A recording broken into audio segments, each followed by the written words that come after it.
जय हिंद दोस्तों। चलिए दोस्तों बात करते हैं इस एक और क्वेश्चन के बारे में। इस क्वेश्चन में एग्जामिनर ने क्या कहा है, in a two digit number if it is known that its unit digit exceed its 10 digit by 2 and that the product of the given number and the sum of its digit is equal to 144 then the number यानी कि examiner ने क्या कहा कि उसके पास एक 2 digit का number है और उसने कहा है कि जो यूनिट नंबर है उसका वो क्या है, 2 ज़्यादा है किससे, 10 टाइम्स नंबर से। तो एग्जामिनर कह रहा है कि यदि उस नंबर को उस नंबर की डिजिट के सम से मैं मल्टीप्लाई करूं तो मेरे पास वो जो नंबर आना चाहिए वो उसका जो प्रोडक्ट आना चाहिए वो 144 आना चाहिए। तो एग्जामिनर पूछ रहा है वो नंबर क्या है। तो इसको हम पहले लॉन्ग से करेंगे फिर थोड़ा सा हम शॉर्ट से करेंगे ताकि दोनों आपको अच्छी समझ में आ जाए। तो मैंने माना कि भाई जो नंबर है उसका जो 10 टाइम्स नंबर है वो एक्स है, तो उसका यूनिट नंबर होना चाहिए एक्स प्लस का 2। ये जैसे एग्जांपल मान लीजिए यहाँ पर मुझे दे रखा है आपका 3 और 5।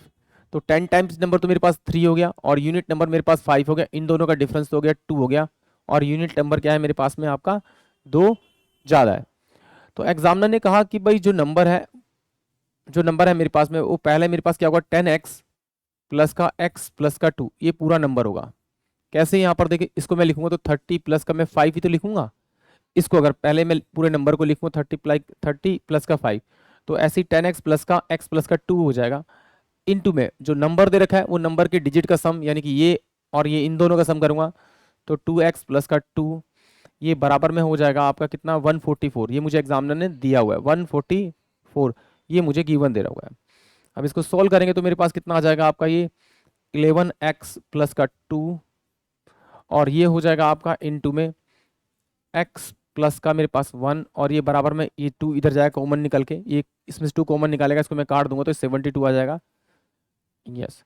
अब इसको सॉल्व करेंगे तो ये कितना हो जाएगा, 11x का स्क्वायर प्लस का 2x प्लस का 11x प्लस का 2 इक्वल टू में 72।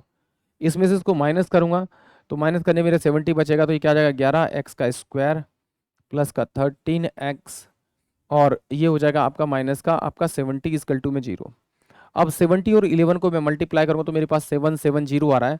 तो मुझे इसके ऐसे फैक्टर तोड़ने पड़ेंगे, प्लस माइनस करने पे पॉजिटिव का 13 बचे और प्रोडक्ट करने पे उन दोनों का मेरे पास में 770 बचे। तो आइए देखते हैं। तो 11 एक्स का स्क्वायर माइनस में आपका 22x प्लस का 35 माइनस का 70 इक्वल टू में 0।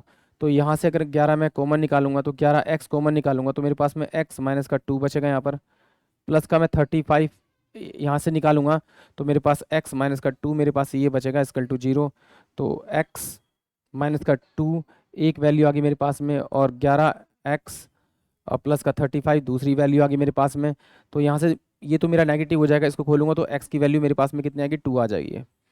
यानी कि एक नंबर मेरे पास में यहाँ पर 2 है तो दूसरा मेरा नंबर कितना होगा आपका, ये आपका 4 हो जाएगा। यानी कि नंबर मेरे पास कितना होगा आपका 24 हो जाएगा, जो कि ऑप्शन क्या है आपका डी होगा। यानी कि सिंपल सा एक बात देखिए, नंबर x था तो ये x प्लस का 2 हुआ, 10 टाइम्स नंबर था तो 10x प्लस का x प्लस का 2 यूनिट नंबर लिया तो ये पूरा नंबर बन गया।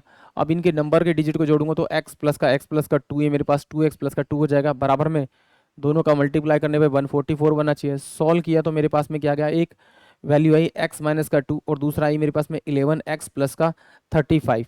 तो ये तो पॉजिटिव में है, नेगेटिव में जाएगा 35 तो ले नहीं सकते, तो ये मेरे को लेनी पड़ेगी कौन सी, x माइनस का 2। तो x माइनस का 2 जीरो के बराबर रखा तो x की वैल्यू 2 आ गई। यानी कि एक नंबर मेरे पास क्या है 2 है तो दूसरा नंबर कितना होगा मेरे पास में 4, और इन दोनों का जब मैं एक नंबर बनाऊंगा तो वो नंबर मेरे पास आएगा 24। अब इसी को हम लोग को चेक करना है ऑप्शन के अकॉर्डिंग कैसे सॉल्व करना, जरा देखिए। देखिए पहली तो बात इसने कहा कि भाई यूनिट नंबर जो है मेरा वो 2 बड़ा है 10 टाइम्स नंबर से, तो ये पहले वाला नंबर मेरा 10 टाइम्स होता है, ये मेरा यूनिट नंबर होता है। यानी कि इन दोनों का डिफरेंस करूंगा तो मेरा यूनिट नंबर 2 से बड़ा आएगा, यानी कि इसका मतलब ये मेरा आंसर हो सकता है। इसमें देखूंगा तो मेरा यूनिट नंबर छोटा है तो ये हो ही नहीं सकता, इसका मतलब ये मेरा आंसर। इसके बाद यहाँ मैं देखूंगा तो 2 और ये इसमें कितना, इसका 4 का डिफरेंस आ रहा है तो ये मेरा आंसर हो ही नहीं सकता। अब मैंने देखा यहाँ 2 + 2 यानी 4, ये मेरा इसका आंसर हो सकता है।